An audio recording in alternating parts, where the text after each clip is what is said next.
Ahí, ya puse a grabar, así que si les parece vamos arrancando. Bueno, saben que cualquier cosa, cualquier pregunta pueden ir, o comentario pueden ir dejándolo por el chat y lo vamos recuperando. También nos acompaña Tamara, que va a ser la cosecha visual del encuentro. Y bueno, después les pasamos la grabación por si la quieren compartir o se tienen que ir antes, la pueden ver después. Bueno, hoy estamos con Georgina y Caro, que son las directoras y cofundadoras de Grow.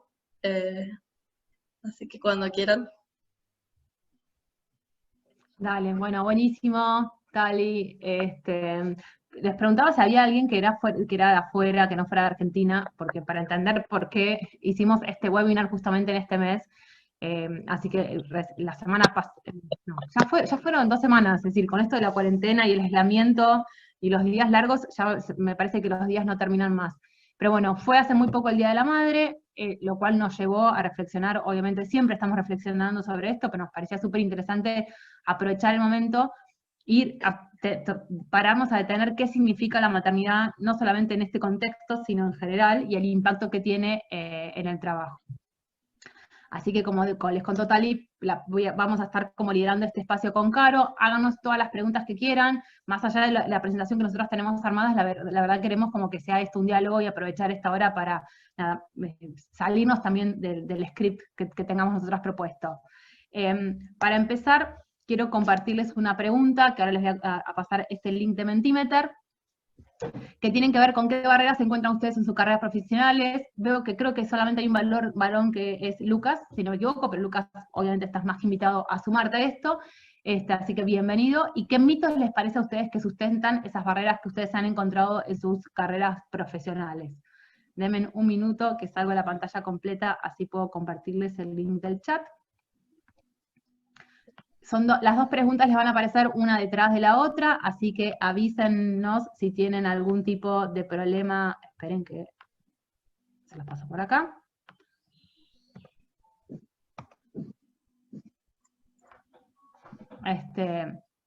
Obviamente que como esto se llama maternidades y trabajo, entendemos que puede ser que aparezca o no el tema, no vamos a hacer como el spoiler, pero también en saber si hay alguna otra barrera que ustedes van identificando o cómo eso les ha impactado a ustedes en el trayecto de su vida. Avísennos si pudieron acceder, si alguien tuvo algún problema, que nos cuente, o si pudieron acceder bien, cuéntanos ahí por el chat, así por las dudas.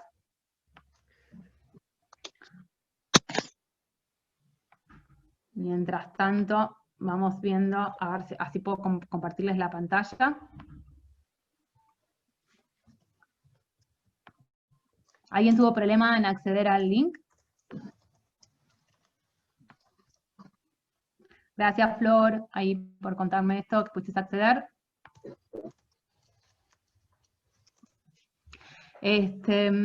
Porque un poco de lo que va, o lo que queremos como también reflexionar, es ir desde estas experiencias personales que tenemos nosotros y nosotras en nuestras, digamos, en nuestras carreras, y a partir de estas propias experiencias ir identificando cuáles son esos sesgos que actúan en la sociedad, que pueden llegar justamente a funcionar como barreras, y por otro lado, en la segunda parte de la presentación, que va a estar ahí liderando Caro, ir viendo como con datos concretos esto qué significa en la vida de las mujeres en función de distintas variables, ¿no? Desde una mirada más interseccional.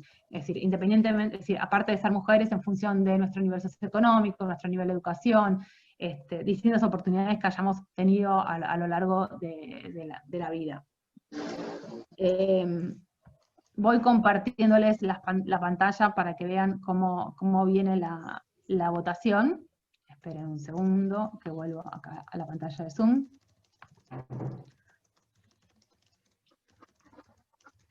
Ven que se me abrieron como varias pantallas y ahora no me deja compartir, pero ya voy a llegar. Ahora sí.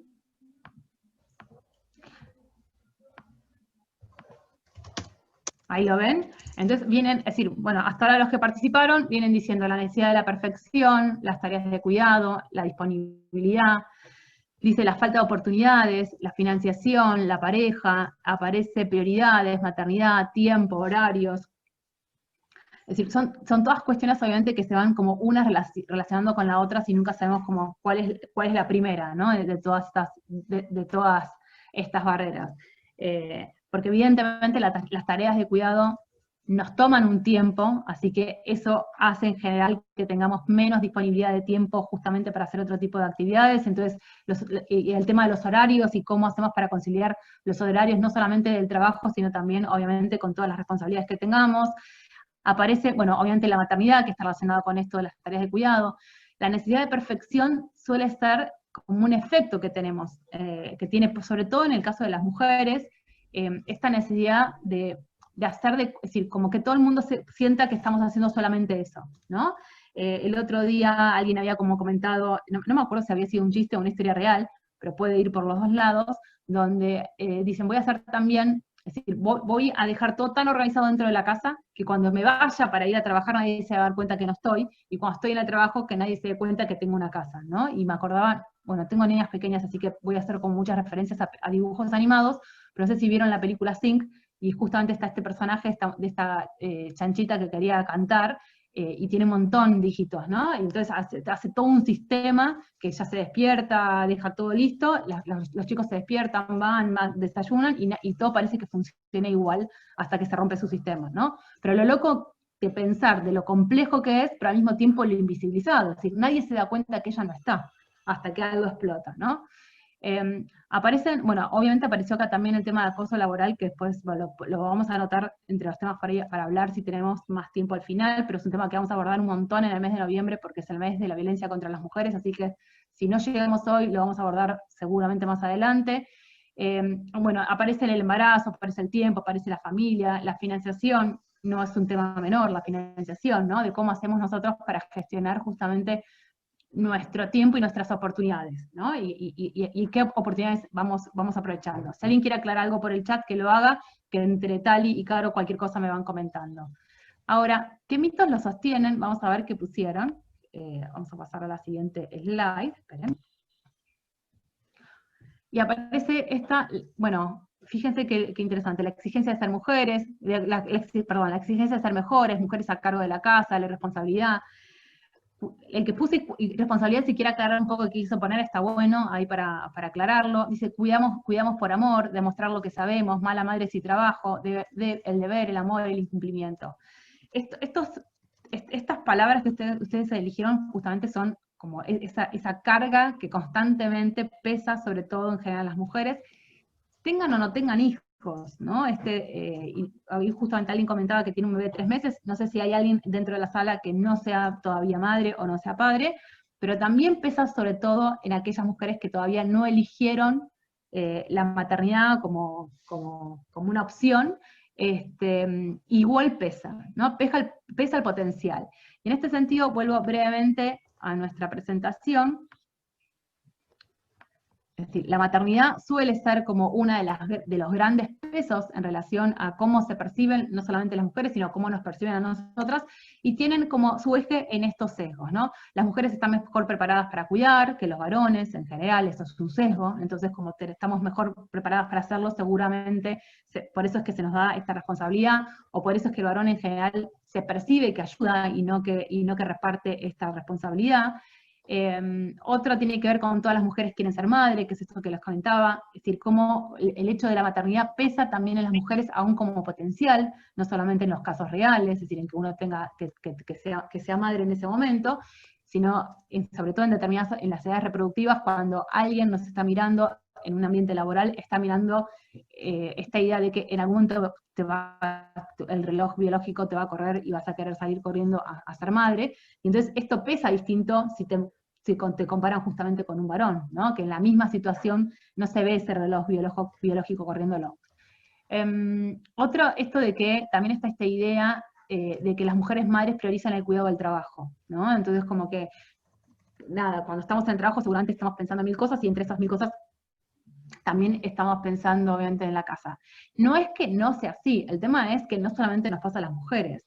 Esto recuerdo sobre todo en una empresa que estuvimos trabajando el año pasado en una fábrica que era de operadores varones, que que querían empezar a incluir mujeres, y bueno, para eso teníamos que trabajar con los varones para que pudieran como generar un entorno que fuera inclusivo y que no fuera discriminatorio para las mujeres, y estaba esta idea de que era una empresa que se trabajaba por turnos, de que las mujeres no iban a poder, ¿no? No iban a poder tolerar el turno.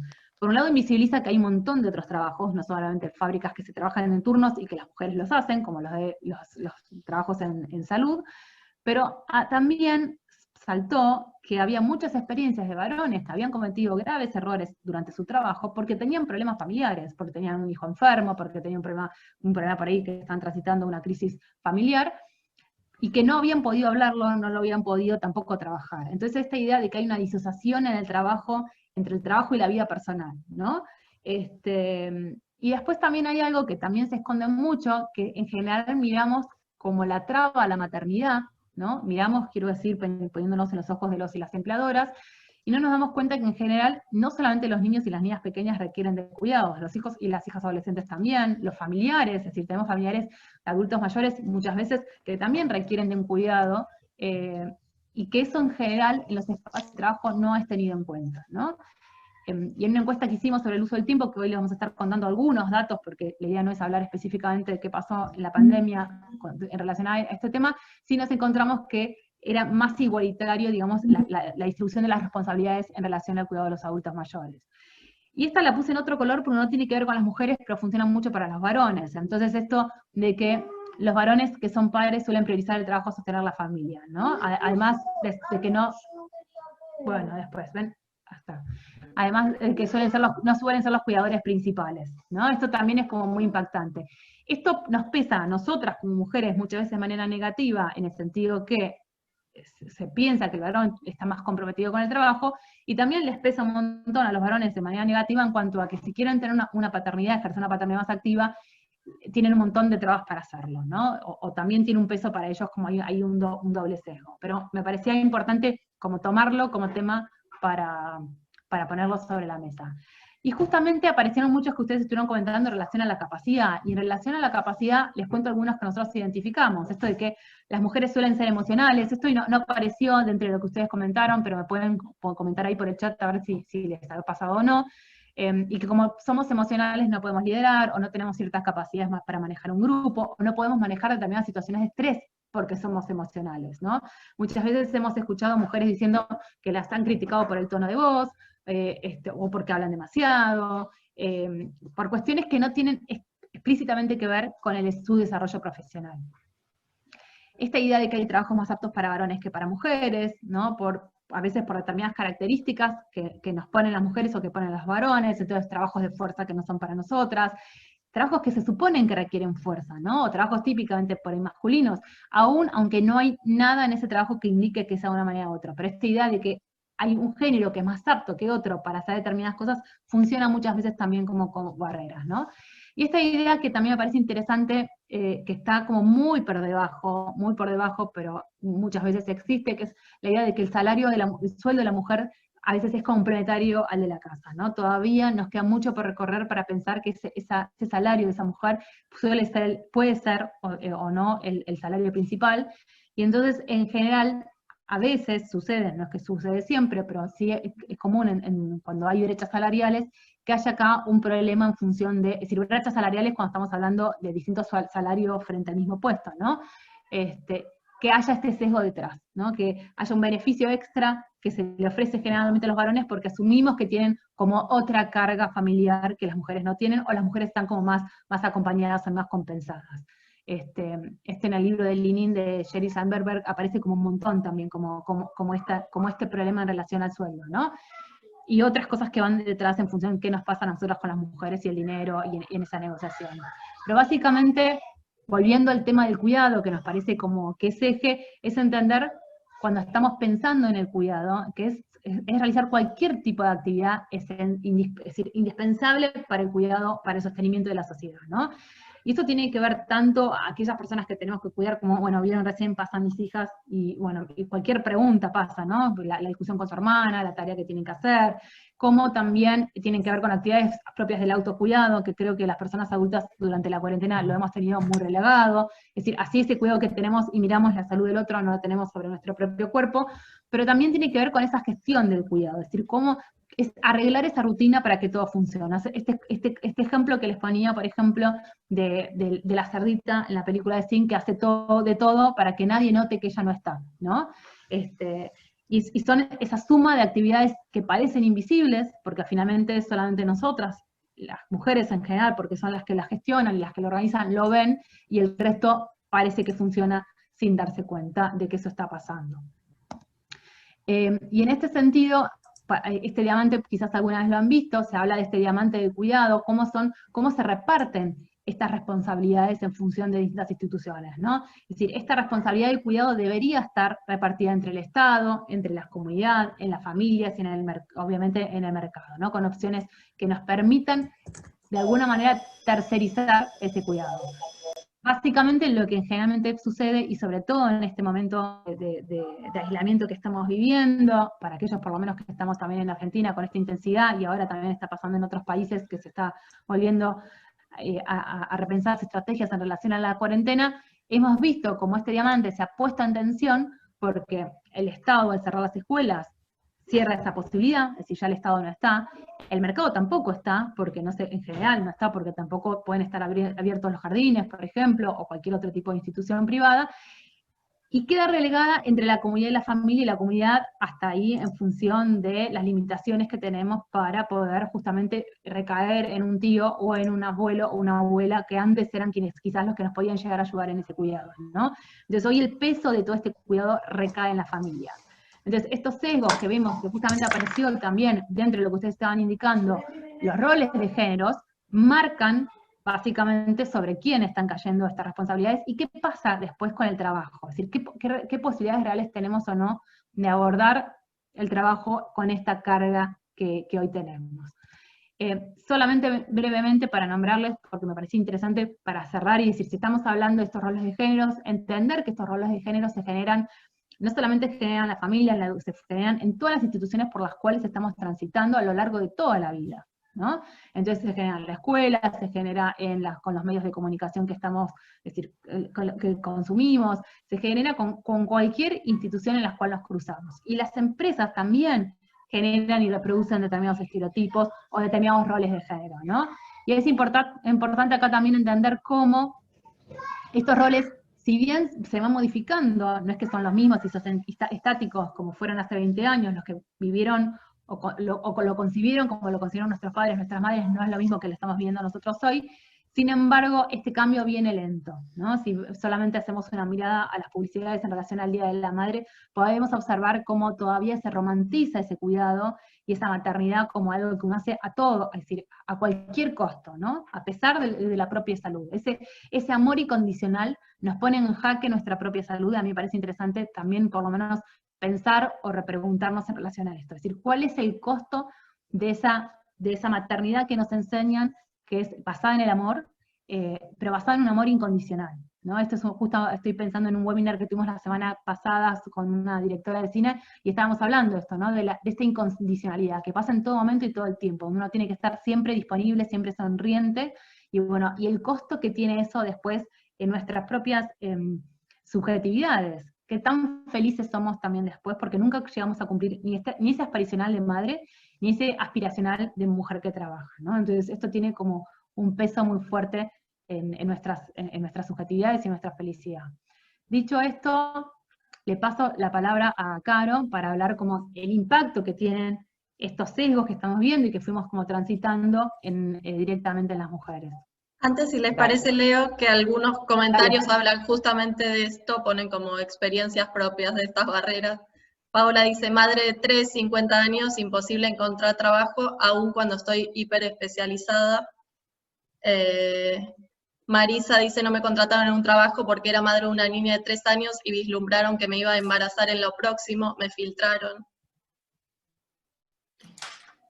Mira, ahí solamente hago un comentario, porque me parece que también suma, y ya con esto sí la dejo a Caro. Cuando empezamos con la idea de fundar Grow hace 10 años atrás, a mí lo que me llevó, justamente yo estaba trabajando en una organización que cerró, y me encontraba con un bebé de 7 meses, saliendo a buscar trabajo. Yo estaba en pareja, pero nos pasa justamente que mi pareja ni yo tenemos nuestra familia cercana viviendo en Buenos Aires, ¿no? Viviendo cerca nuestro, están muy, muy, muy lejos.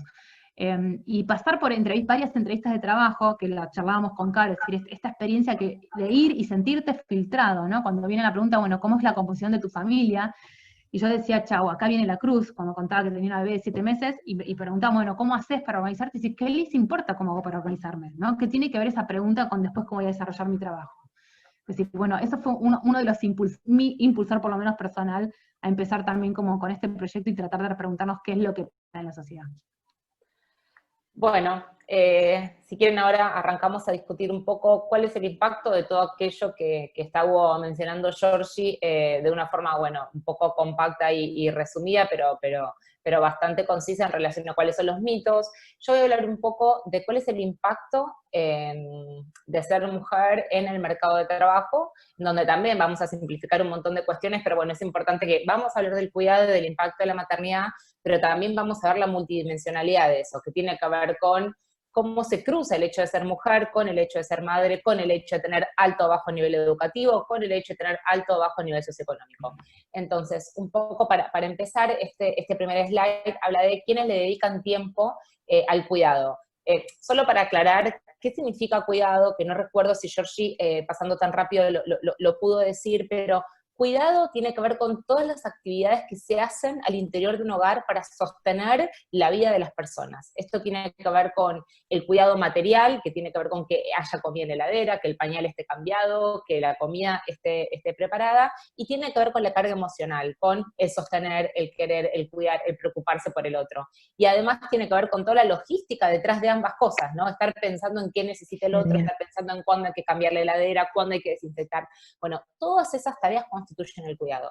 El cuidado, de nuevo, no es solo de los niños menores, pero obviamente ellos demandan una tasa de cuidado muy alta. Yo también tengo una bebé de 3 meses, estoy en el pico de mi demanda de cuidado, pero también tiene que ver con el cuidado de los adolescentes, de los hijos a lo largo de la vida, el cuidado de los mayores y las personas con discapacidad. En Argentina, esta estadística es muy fuerte, el 90% de las mujeres cuidamos versus el 60% de los varones. Esto ya te marca una tendencia bastante primaria en relación a la distribución de roles en base al género, porque las mujeres dedicamos más tiempo al cuidado, y esto cruzado por otras dimensiones como, no sé, el nivel socioeconómico, digamos, las mujeres que podemos tercerizar alguna parte de nuestro cuidado, tenemos un tiempo propio un poco más alto versus las mujeres que no lo pueden tercerizar en otras mujeres, no pueden estar acompañadas por familiares y demás, o tienen inserciones laborales más precarias, que vamos a hablar un poco de eso, tienen una carga de cuidado muchísimo más alta. Solo para que sepan, en Argentina por día las mujeres cuidamos 3 horas más que los varones. Esas 3 horas por día, imagínense lo que significan a lo largo de una trayectoria laboral. Georgie, si podemos pasar a la próxima slide, perdón. Entonces, esta estadística básica, ¿no? Las mujeres cuidamos 3 horas por día más que los varones, en cómo impacta ese cuidado en nuestro vínculo con el mercado laboral. Nosotras las mujeres tenemos un vínculo mucho más precario y mucho más inestable con el mercado de trabajo por estar más horas dedicadas al hogar. O sea, de por sí, como van a ver, la mitad de las mujeres en Argentina que están en edad de trabajar están trabajando o buscando trabajo. O sea, básicamente la tasa de actividad es del 48% versus la de los varones, que es el 70%. Esto de vuelta, cortado por nivel educativo y por nivel socioeconómico, de vuelta va a mostrar un montón de desigualdades de cara a las posibilidades que tenemos las mujeres. Entonces, tengan en cuenta que los promedios en países como la Argentina engañan muchísimo y obviamente reducen un montón la realidad. Pero lo que queremos decir brevemente es, nuestras trayectorias laborales son más frágiles, estamos sobre-representadas en industrias digamos, de menor remuneración y de menor calidad del empleo, y eso es un poco lo que vamos a tratar de contarles ahora brevemente en las siguientes slides. Si pasa, George, por favor. Gracias. Bueno, esta foto grande es un resumen un poco de nuestro vínculo con el mercado de trabajo y tiene que ver con un montón de términos que acuñó Naciones Unidas hace varios años. Creo que el primer informe con estos términos venía del 2015, que tiene que ver con esto, ¿no? Con las paredes de cristal, los techos de cristal. Ahora yo les voy a explicar un poquito brevemente qué significa cada uno, pero la idea es que tengan como en su cabeza esta idea de trayectorias laborales muy complejas y difíciles para el caso de las mujeres, y bueno, obviamente vamos a hablar de estadísticas en Argentina. El primer fenómeno que vamos a hablar es el fenómeno que se vincula con, pasémoslo, Georgie, con los pisos pegajosos. Yo no lo veo completo, a ver, voy a ampliar pantalla. Ahí está. Bueno, tiene que ver con los pisos pegajosos. ¿Qué significa el concepto de pisos pegajosos? Es un fenómeno que sobre todo afecta a las mujeres que tienen los menores niveles educativos y los menores niveles socioeconómicos y cuya inserción laboral es muy escasa. Nos cuesta despegar para insertarnos en el mercado de trabajo. Esto tiene que ver con, por ejemplo, lo que sucede con las mujeres que tienen embarazos adolescentes, entonces las trayectorias laborales, educativas, sobre todo se ven interrumpidas, entonces son mujeres que después transitan su vínculo con el mercado de trabajo con niveles educativos muy básicos. Este número es el 56% de las madres adolescentes en Argentina están inactivas laboralmente. Obviamente que esta inactividad puede prenderse y apagarse, pero sobre todo, si ya estamos hablando de personas con trayectorias educativas interrumpidas y demás, estamos hablando de vínculos que van a estar en general en la informalidad, en sectores más precarizados. Que acá se ve esta estadística, que es que el 97% de las personas que trabajan en casas particulares son mujeres, es un dato porque es una industria muy informal. Hoy en Argentina solo el 23% de las personas registradas en casas particulares para servicio doméstico o cuidado de personas trabajan en la formalidad. ¿Y qué significa esto? Básicamente significa la falta de acceso a un montón de derechos, ¿no? Entonces, incluso el derecho a maternar. Recuerden que las mujeres que no están en relación de dependencia son mujeres que no tienen el derecho a la licencia de maternidad. O sea, cuando uno piensa cómo se constituye el derecho a cuidar en Argentina, las personas que no están protegidas dentro de la ley de contrato de trabajo o que no están en un sistema formal, sea mediante cualquier otro convenio, no tienen hoy una licencia de maternidad. Y esto también incluye, que lo vamos a ver en el slide siguiente, que no tiene que ver con los pisos pegajosos, sino con las escaleras rotas, también incluye a las mujeres que somos autónomas, que somos monotributistas, que somos responsables inscritas. Las mujeres que logramos salir de los pisos pegajosos, que logramos tener niveles educativos un poco más altos y estamos insertándonos en el mercado de trabajo, van a ver que tenemos una relación muy vulnerable con este mercado de trabajo, en tanto vamos y venimos en relación a la cantidad de hijos que tenemos. Entonces, esto tiene que ver también un poco con hay una falta sistemática de políticas integrales de cuidado, y como Georgie ya les contó, como el cuidado recae mayoritariamente entre nosotras, cada hijo van a ver cómo va afectando tan directamente la tasa de actividad de las mujeres. O sea, la diferencia es, estas son brechas. La brecha entre varones y mujeres sin hijos de estar en el mercado de trabajo es de 14 puntos porcentuales. Con un hijo ya sube el 25, y con 3 hijos ya es el 33%. O sea, vean cómo las brechas se van ampliando a medida que aparecen más hijos en el hogar, porque justamente nosotras somos quienes absorbemos la gran mayoría de esas tareas vinculadas con el cuidado. Entonces hay una relación muy, muy directa. Ahí un poco me parece que la reflexión viene a la corresponsabilidad, ¿no? ¿Y dónde están los varones? ¿Y por qué los varones no cuidan? Y acá hay un montón de cuestiones. Tiene que ver con un tema cultural, en donde todavía ellos no se asumen como los principales responsables del cuidado de los hijos, pero también tiene que ver con cómo hoy la legislación y el sistema no está apoyando que los varones cuiden. O sea, la ley de contrato de trabajo, ustedes saben que les da 2 días corridos a los varones para, en caso de ser padres. Y no solo eso, sino que tampoco se está avanzando en las negociaciones colectivas de trabajo en grandes cambios. Sí estamos hablando de 15 días cuando hay una mejora, pero de repente tender hacia sistemas donde los varones y las mujeres están cuidando en la misma manera es algo como bastante lejano todavía en la realidad argentina. Entonces, para seguir con el siguiente slide, que tiene que ver con las paredes de cristal. Las paredes de cristal es un poco la misma descripción de lo que muchas otras personas le dicen la segmentación horizontal, que tiene que ver con, bueno, ok, ¿dónde estamos las mujeres que estamos en el mercado de trabajo? Y ahí un poco lo que queremos decir es, nosotras seguimos estando vinculadas con los sectores que están vinculados al cuidado. Somos la mayoría en salud, somos la mayoría en educación, somos la mayoría en todo lo que tiene que ver con los servicios.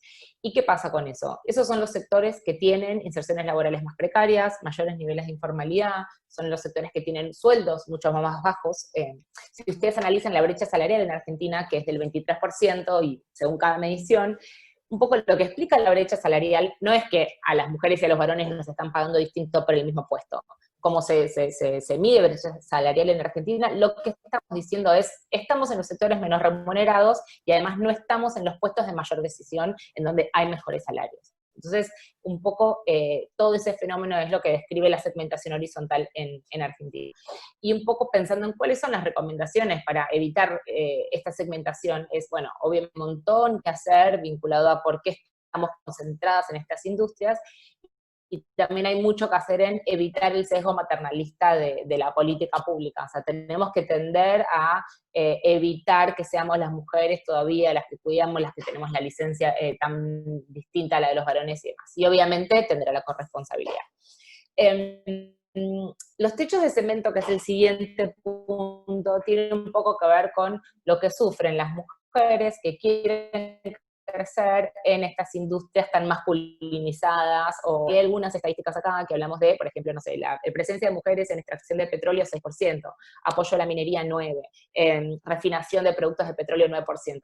¿Cuál es el problema acá? Estas son industrias que todavía viven de sesgos muy vinculados con el uso de la fuerza, que tiene que ver un poco con lo que Georgina explicó, que no permiten que las mujeres ingresen. O sea, no podemos hablar de que va a haber una mayor presencia de mujeres cuando tampoco ellas están en el resto de la dotación, digamos. Las mujeres no estamos presentes en esas industrias y además, obviamente, las pocas que estamos nos cuesta crecer. Entonces, techo de cemento es un término que nos gusta decir a nosotros para explicar cómo la dificultad de crecer en estas industrias altamente masculinizadas, que obviamente además son industrias que tienen los sueldos también más altos. Entonces, mientras más industrializadas sean los espacios de trabajo, ahí también empezamos a perder presencia y empezamos a desaparecer.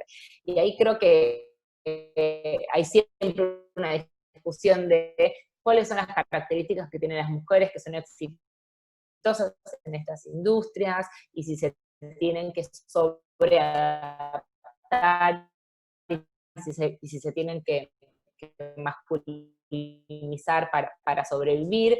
Bueno, en ningún caso igual vamos a juzgar hoy cómo son estas mujeres, sino simplemente decir que es realmente difícil crecer y sostener una maternidad y un proyecto laboral en este tipo de industria.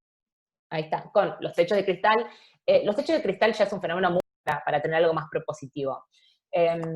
Si quieren, después de este breve resumísimo, podemos como hablar un poco más de esto. Esto es la mirada que desde GROW le proponemos a las organizaciones, que tiene que ver con cómo se trabaja y se transversaliza el enfoque de género. Y tiene que ver con una dimensión interna que es desde la organización como gestora de los recursos humanos, cómo trabaja los temas de género, y esto es cómo contrata. O sea, no puedo tener un caudal sano en el pipeline de mujeres si tengo sesgos en los procesos de ingreso, por ejemplo. Si en las entrevistas todavía puedo darme el lujo de preguntarle a alguien cuáles son sus planes de familia, sus planes personales, cómo cuida a sus hijos.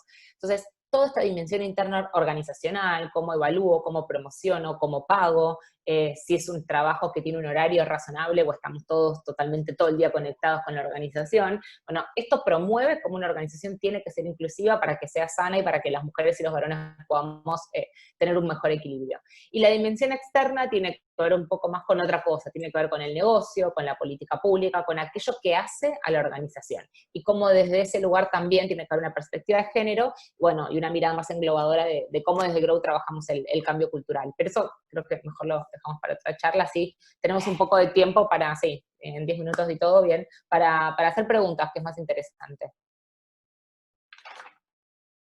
Ahí abro el micrófono. Dale. Se armó un debate en el chat mientras tanto que tenía que ver con, voy a esta slide para tenerla, sobre, como por dónde empezar a trabajar, ¿no? Entonces, sobre si tiene que ver, si es algo que nosotras como mujeres podemos hacer en relación a la ambición que tenemos o la planificación familiar. Y ahí, es decir, en un momento yo puse, bueno, me parece que está bueno como discutirlo a micrófono, como hacerlo más allá por el chat, como charlarlo, porque hay algo que me parece sumamente importante cuando estamos hablando del cuidado, que tiene que ver con la valorización que hace ese cuidado. Si hay algo que todas las tareas de cuidado han tenido hasta ahora, es que han sido invisibilizadas, que no son vistas como temas centrales en la sociedad. Es decir, y creo que más que nada la cuarentena lo ha puesto en evidencia en el momento donde uno decide como gobierno cerrar las escuelas y cerrar absolutamente todo, y no pensar en quiénes recaen en ese cuidado, ¿no? Porque alguien se va a hacer cargo, pero ese alguien termina siendo una mujer. Entonces, esta invisibilización que pasa a estas tareas hace también que no sean valorizadas con la importancia que tienen. Si uno está en una pareja donde la pareja se decide que la forma de cuidar, es decir, que una de las parejas, que en general termina siendo la mujer, es la que se queda en la casa cuidando, y es una decisión hecha de manera consciente, no debería haber una dinámica de poder en esa pareja. ¿Por qué? Porque se decide de manera pareja, se decide de manera como consciente. Ahora, cuando hay una diferencia, es decir, en esta sociedad donde estamos viviendo, donde el cuidado no tiene esa valorización, no es decir, esta idea romántica que tenemos en relación al amor, y como que uno lo hace de manera instintiva, no es como algo aprendido, no es como algo que demanda un trabajo o una energía en particular, es cuando se empiezan a ver esas diferencias y esas tensiones adentro de los hogares. Digo, no es que me quiero meter mucho en eso, pero salió algo de las dinámicas de poder. Nosotros vivimos en una sociedad donde las mujeres tenemos desigualdades frente a los varones, es decir, vivimos en una sociedad que tiene esto, y donde obviamente depende a nivel socioeconómico, depende de las características, las oportunidades que hemos tenido en nuestra vida y cómo las hemos podido aprovechar, es decir, cómo estamos paradas. Pero me parece importante recalcar que la sociedad es desigual, Sí. Y que en esa desigualdad, sobre todo las mujeres con las tareas de cuidado, que son invisibilizadas, que no son vistas, que no son, es decir, si el Estado considerara que fuera tan importante, no tendríamos una licencia de paternidad en la Argentina de 2 días, ¿no? Sí. Digo, ahí hay algo que está desbalanceado. Ahí permito hacer una aclaración, porque es interesante cómo desde el Ministerio de Economía y desde el área que dirige Mercedes Alessandro, este año salió la primera medición de cuál es el aporte al PBI que hace toda la economía de cuidados. Y cuando se hizo esa medición, el resultado es que el 16%, o sea, toda la economía de los cuidados, que es todo el dinero, digamos, es poner en valor, ¿no? Poner en valor, que es ponerlo en plata, no hay otra cosa más, sino la verdad es que vivimos en un mundo capitalista y lo que no se monetiza de alguna manera también es difícil valorar. Entonces, bueno, a través de todo el trabajo que las feministas vinculadas a la economía han hecho a lo largo de los años, por fin en Argentina hay una medición. Y lo que decían es que el aporte de las economías del cuidado representan el 16% del PBI.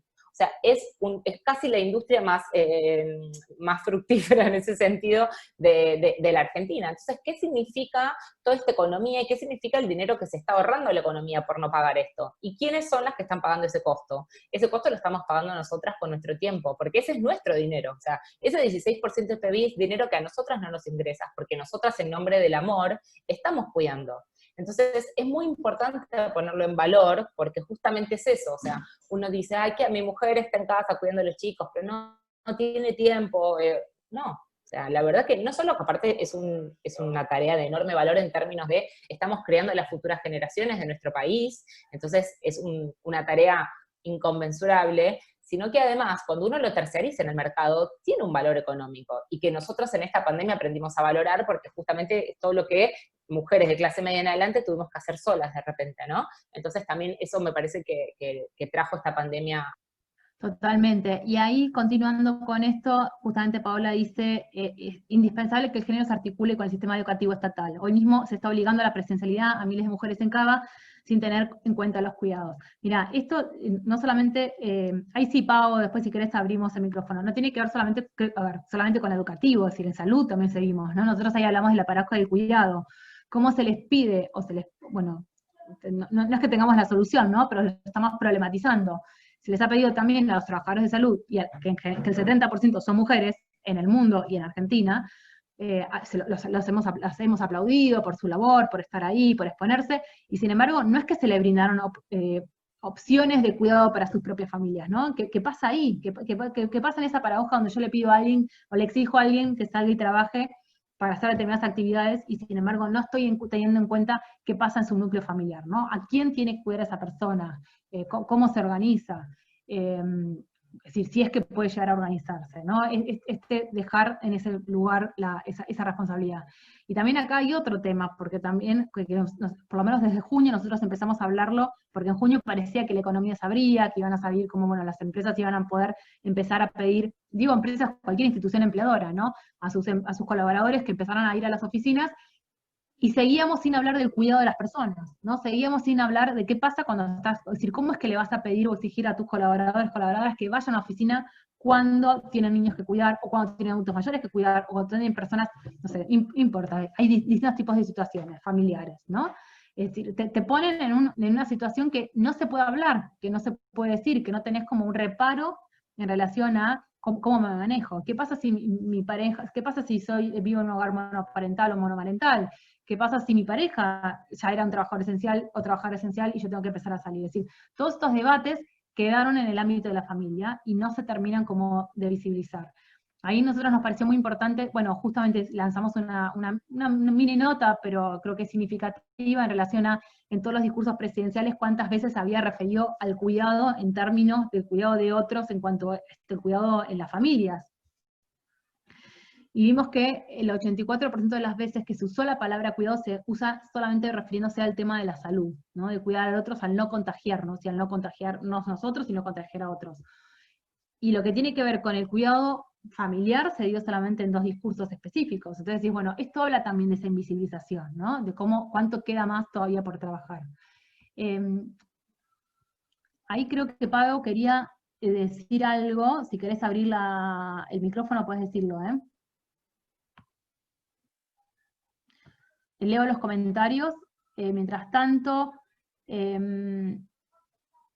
Florencia dice, me pregunta a nivel institucional cómo generar desde lo normativo un movimiento a favor de darle lugar en la agenda de los miembros de la entidad a las tareas de los cuidados. Marisa dice, además, cuando la mujer toma acciones para cuidar a sus hijos, de su participación en las áreas de salud en las que trabaja, por ejemplo, cómo dejar el cuidado de sus abuelos a sus hijos en tiempos de pandemia, se le acusa de madres desamoradas. Silvina dice, en la ley de teletrabajo por primera vez se hace referencia al tema del cuidado, totalmente. Bueno, no sé, alguien me pedía desde el micrófono, si quiere ábranlo para comentar, ¿eh? Creo que Paola quería hablar. Sí, habla tranquila, Paola. Pero me parece interesante esto, más allá de la discusión que podamos tener sobre la ley de teletrabajo, es interesante que que trajo sobre la mesa hablar sobre cuidados, que antes esto no estaba tan claro, y qué pasa con esa responsabilidad, ¿no? Y cómo la tenemos. Sí.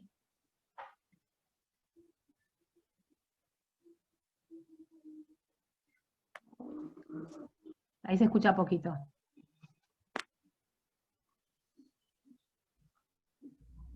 Pero bueno, mientras tanto, si no, anda escribiendo por el chat, que parece que no te funciona el audio, ¿eh?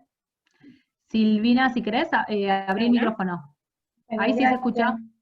¿Qué tal? Buen día, ¿cómo están? Súper interesante todo lo que expusieron.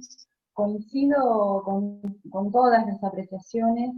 En verdad creo que el problema del cuidado no puede quedar en las familias, más allá de lo que podamos arreglar con nuestra pareja, si tenemos pareja en relación al cuidado.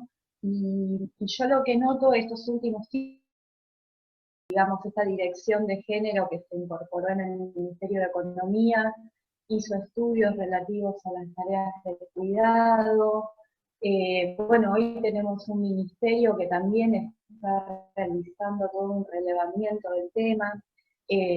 Pero bueno, me parece fundamental ir por el tema de las licencias, esto que vos, Georgina, mencionabas antes, de equiparar las licencias, porque esa es una forma de dar equidad y de que a las mujeres en edad fértil no les pregunten siempre en las entrevistas de trabajo si tienen pensado tener hijos o cómo van a hacer para cuidar a los hijos. Yo soy abogada, me especializo en impuestos. Y desde la materia tributaria también hay un montón de cuestiones que se pueden hacer. Se están presentando los presupuestos con perspectiva de género, que hoy por hoy están muy orientados en relación al gasto.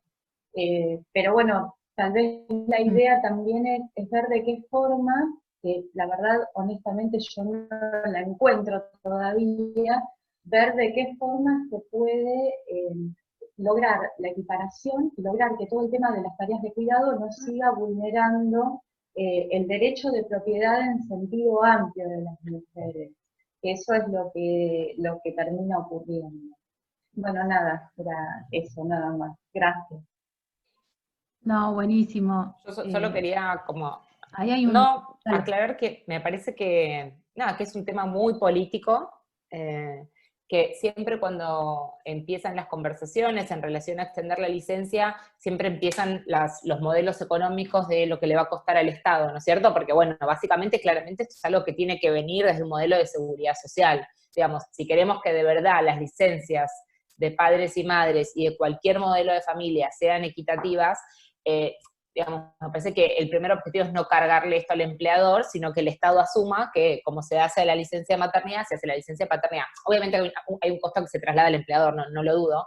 Entonces siempre están estos modelos de cuánto le va a costar al Estado, si el Estado lo puede afrontar y demás. Y lo cierto es que siempre se patea esta discusión a costas nuestras, de nuestro tiempo y de nuestros ingresos y de nuestro derecho, asumiendo que podemos seguir sosteniendo este modelo tal cual está.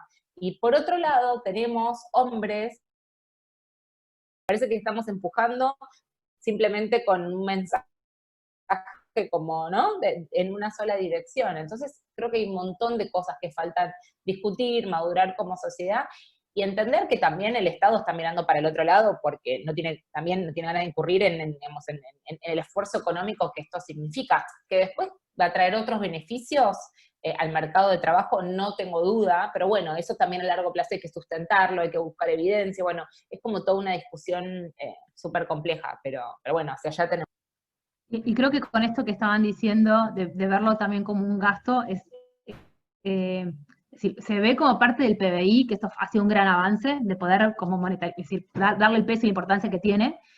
Ahora es como verlo como inversión, ¿no? Digo, como sociedad, sí, que estamos creciendo, que estás, como creo que por ahí Marina estaba comentando esto de cómo bajan las tasas de natalidad. Sí, es porque un gran problema el de los países desarrollados. va a terminar en breve y vamos a tener una población envejecida con una tasa de fertilidad bajísima y también ese es un gran problema. De hecho, es el problema que está viviendo Europa y nosotros ya tenemos el diario de mañana en algún sentido y no nos estamos anticipando.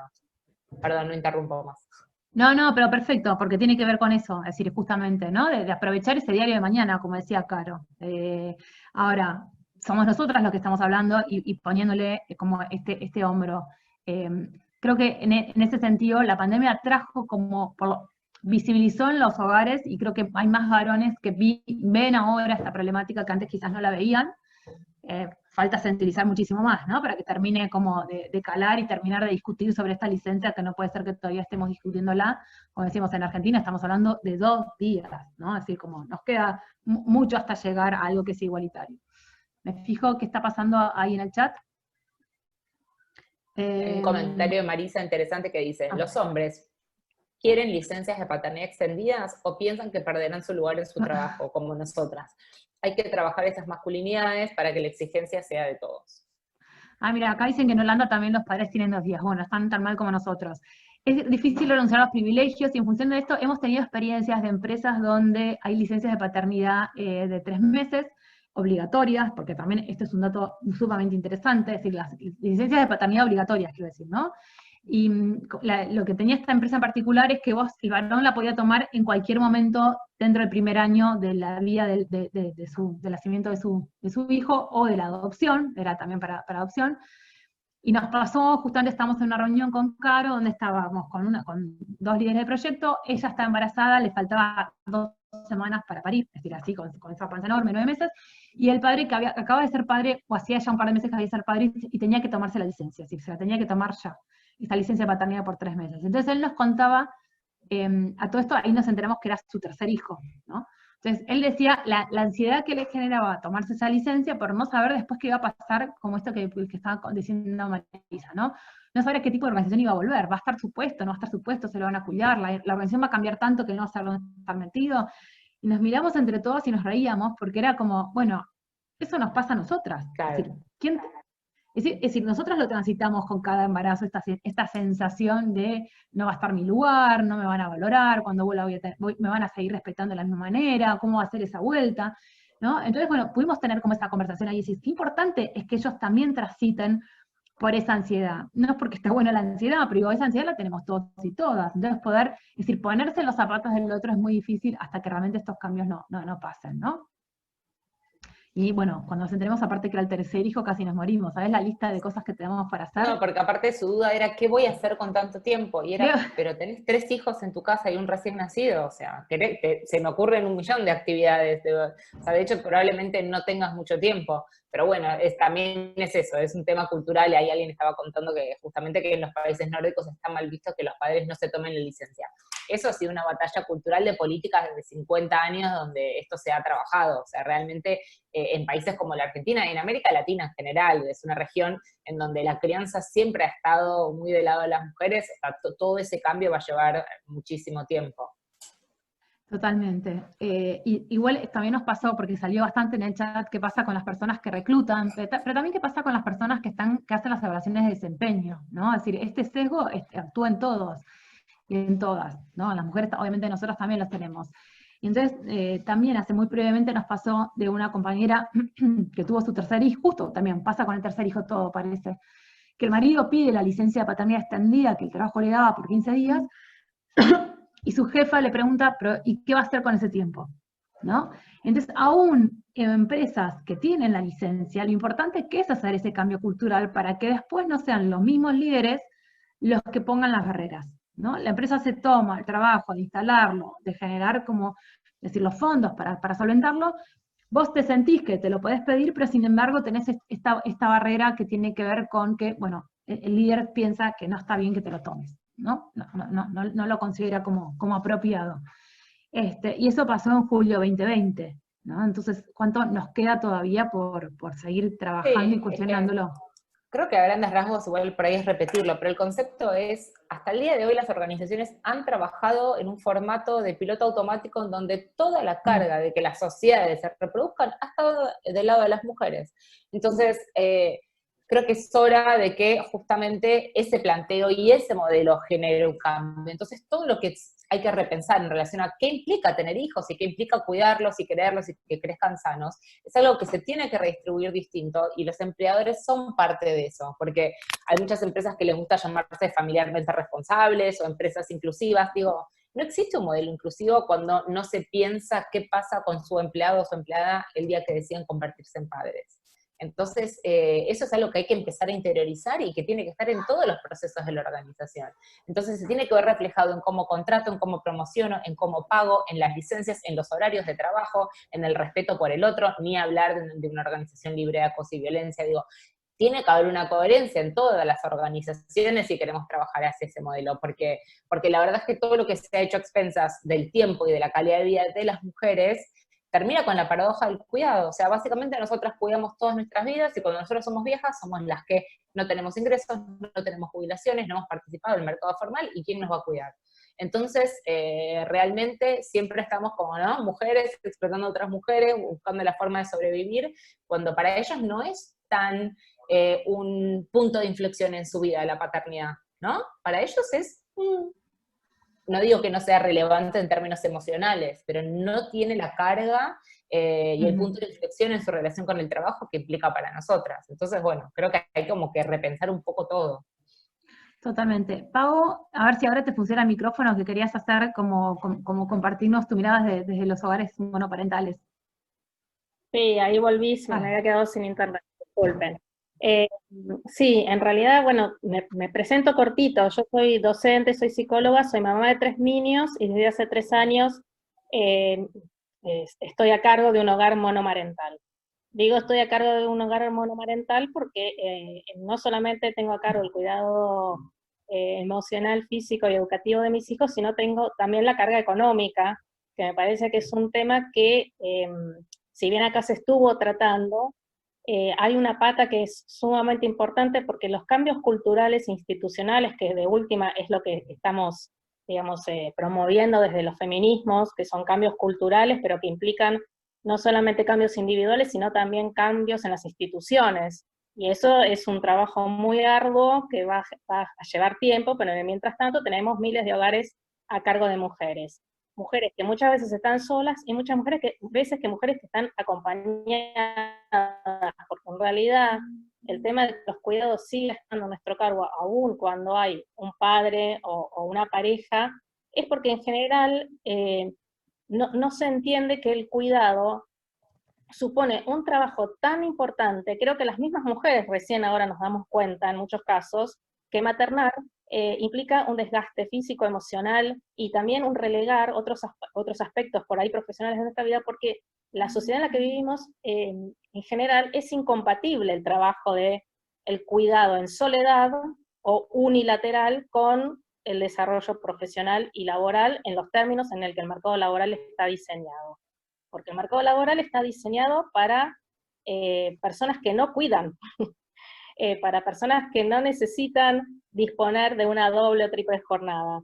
Entonces, hasta que el cambio en el sistema laboral se dé, creo que el primer paso era que las mujeres nos diéramos cuenta de que hacíamos una doble o triple jornada y que no había nada escrito genéticamente en nuestro hecho, digamos, de ser madres biológicas o por adopción, en tener que hacernos cargo de sus cuidados. O sea, no hay nada que las mujeres hagamos en relación a cuidar o criar a nuestros niños que no puedan hacer los hombres o cualquier otro género, digamos, otra diversidad sexual. Entonces, ese creo que es el primer paso, que lo estamos dando creo, dentro del feminismo también, que me parece que era un tema pendiente dentro del movimiento feminista, el poder encontrar, amigarse con la maternidad, porque siempre hubo como una dicotomía entre maternar y ser feminista, y no podemos seguir con esa dicotomía. Creo que también el feminismo tiene que hacerse cargo de este rol, que ojalá que en algún momento sea un rol compartido y socializado, pero que por ahora sigue a cargo nuestro. Entonces, ¿qué hacer en el mientras tanto? ¿Qué políticas podemos desde los movimientos, desde las usuarias, desde los grupos comunitarios, promover porque la realidad es que el sistema político tal cual está diseñado es un sistema patriarcal, y para que realmente tomen en cuenta y hagan un cambio estructural de las políticas laborales, civiles, en cuanto a cuidados legales, digamos, cuotas alimentarias y demás, va a ser muy difícil. Entonces, creo que desde los movimientos más de base es de donde nosotras como damnificadas, digamos, como víctimas de este sistema, tenemos que empezar a proponer alternativas, propuestas creativas, generar espacios de ideas, por eso me parece que este lugar es súper importante para, digamos, que el diagnóstico ya más o menos lo tenemos como entre todas elaborado, pero tenemos que empezar a ver qué alternativas que no sean solamente que vengan de parte de un Estado, digamos, a mí no me gusta llamarlo paternalista, sino patriarcal. Digamos, a un Estado patriarcal no le podemos pedir que mañana mismo saque licencias por paternidad o que reelabore el sistema laboral teniendo en cuenta el trabajo que venimos haciendo gratis para la sociedad durante años.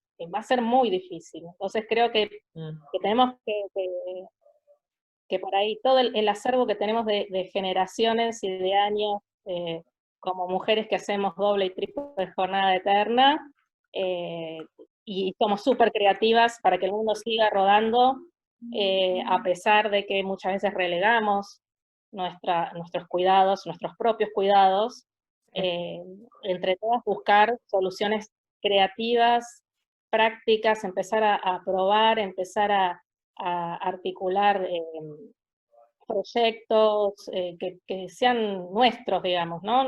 Por ahí, a veces desde lo micro y desde lo piloto, si funciona y se ve que hay otra posibilidad de vida, más justa y más equitativa para todos, después esto se replica a nivel macro. Sí, de hecho hay algunas experiencias, Pau, sobre todo vinculadas a las cadenas de cuidado comunitarias, a cómo nos ayudamos nosotras en nuestras redes, con los vecinos, bueno, todas esas estrategias informales a las que apelamos para resolver algunas cuestiones de cuidado. En relación a eso, yo creo que ahí la militancia, creo que la organización, siempre el estar, lo que pasa es que también es tiempo, es como que al final estamos siempre hablando de eso, de que estamos ya sobrecargadas y además nos queda esta función que tiene que ver con no soltar la mano a esta agenda, que obviamente es fundamental.